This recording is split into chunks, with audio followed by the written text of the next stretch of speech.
Story out of Arizona. Uh, we got dopemagazine.com, and they have the daily dope section there. No relation to me. Uh, anyway, the story is called Medical Monday Marijuana in Arizona.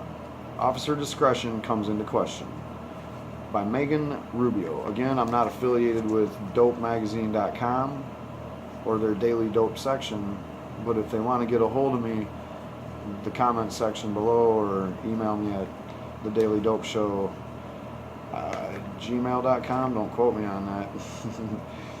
This is a new channel. Tell all your friends to subscribe. Arizona may have passed medical marijuana laws in 2010 and have recreational marijuana on the ballot this November, but that doesn't mean law enforcement officers aren't going to be lax with marijuana cases. In July, the Arizona Supreme Court made a significant ruling stating that police can still use the odor of marijuana as probable cause to pull an individual over. Typo on the article. Has probably cause. Okay, they can use it as probably cause, but probable cause? Well, apparently there was a ruling that said that you weren't supposed to be able to use that smelling weed as a reason to pull someone over or assume that they're breaking the law because of medical marijuana laws.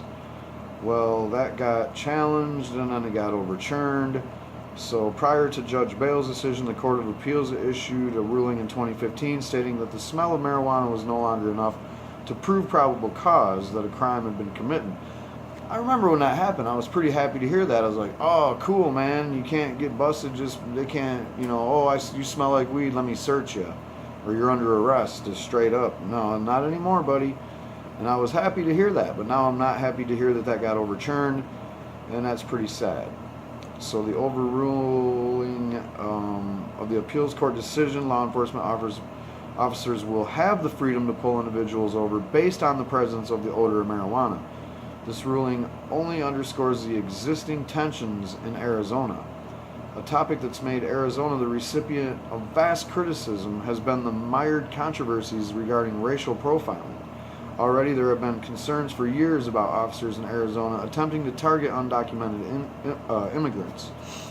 The ruling made by Justice Bales allows law enforcement officers greater discretion in determining when to pull an individual over, as it extends to premises and vehicles. Arizona's anti-immigration law requires police to determine the immigration status of someone arrested or detained when there is reasonable suspicion that they are not in the U.S. legally.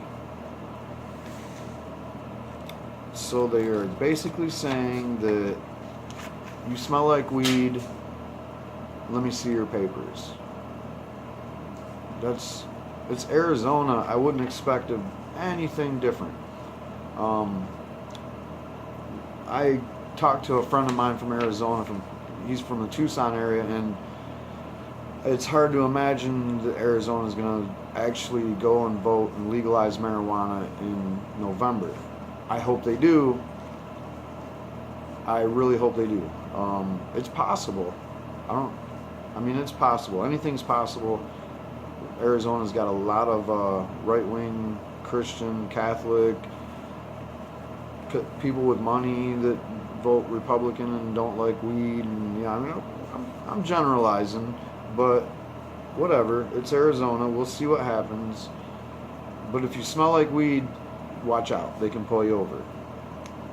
One more thing I seen in that story, besides, that's obviously another way that they can profile people racially or otherwise, and just be like, oh, but you smelled like weed.